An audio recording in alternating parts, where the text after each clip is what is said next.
comme si je l'avais poussé, et, au même instant, on entendit le bruit d'une auto qui s'engageait dans mon allée.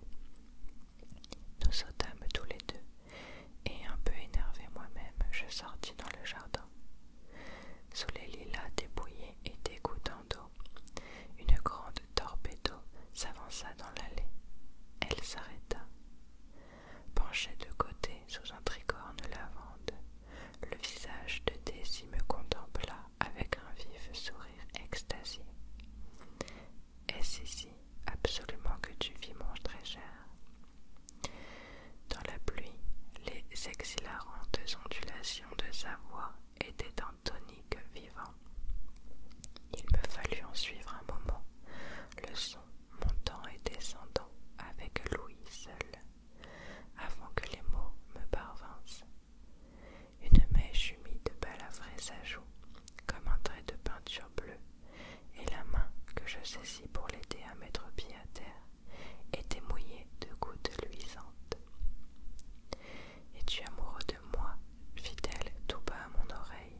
« Si ce n'est pas ça, explique-moi pourquoi il fallait que je vienne toute seule. » Ça, c'est le secret du manoir à l'envers. Dis à ton chauffeur d'aller passer une heure bien loin d'ici. Revenez dans une heure, Ferdi. Puis, dans un murmure de sa voix grave, il s'appelle Ferdi. Est-ce que l'essence affecte mon nez? Je ne crois pas, dit-elle naïvement. Pourquoi? Nous entrâmes. À mon incommensurable surprise, le salon était désert. Ma parole, ça c'est trop fort. Qu'est-ce qui est trop fort? Elle tourna la tête. On frappait à coups légers et solennels sur la porte d'entrée. J'allais ouvrir. Aussi pâle qu'un mort, les mains au fond des poches de son veston comme des bois, Gatsby se dressait les pieds dans une flaque d'eau, me regardant au fond des yeux d'un air tragique. Les mains toujours enfoncées dans ses poches, il s'avança à grandes enjambées dans la galerie en m'évitant, fit un demi-tour sec comme s'il marchait sur la corde raide et disparut dans le salon. La chose n'avait rien d'amusant. Conscient des sonores battements de mon cœur, je fermai la porte sur la pluie qui redoublait. Pendant une demi-minute, je n'entendis pas un bruit. Enfin, du salon me parvint une espèce de murmure étranglé et le fragment d'un éclat de rire, puis la voix de Daisy sur une note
pharmaceutique, puis de pétrole, mais à présent je ne m'occupe ni des uns ni des autres. Il me regarda avec davantage d'attention. Ceci veut dire que vous avez réfléchi à ce que je vous ai proposé l'autre soir. Avant que je puisse répondre, Daisy sortit de la maison. Sur sa robe, 2 rangs de boutons dorés reluisirent au soleil. Cette énorme bâtisse là-bas, s'écria-t-elle en la montrant du doigt. Elle vous plaît. Je l'adore, mais je ne vois pas comment vous faites pour l'habiter tout seul. Je fais en sorte qu'elle soit toujours pleine de gens intéressants, nuit et jour, de gens qui font des choses intéressantes, de gens célèbres. Au lieu de prendre le raccourci au bord du détroit, nous gagnâmes la route et entrâmes par la grille d'honneur.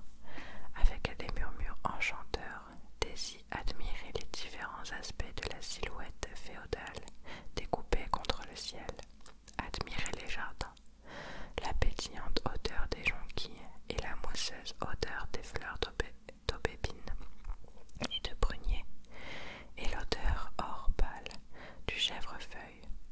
Il me parut étrange d'aborder les marches de marbre sans voir sortir et rentrer des roses claires avec des frisolis. Par la porte, sans entendre d'autre bruit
m'avançai pour prendre congé, je m'aperçus que le visage de Gatsby avait repris son expression d'ahurissement, comme si un doute vague se levait dans lui sur la qualité de son bonheur actuel.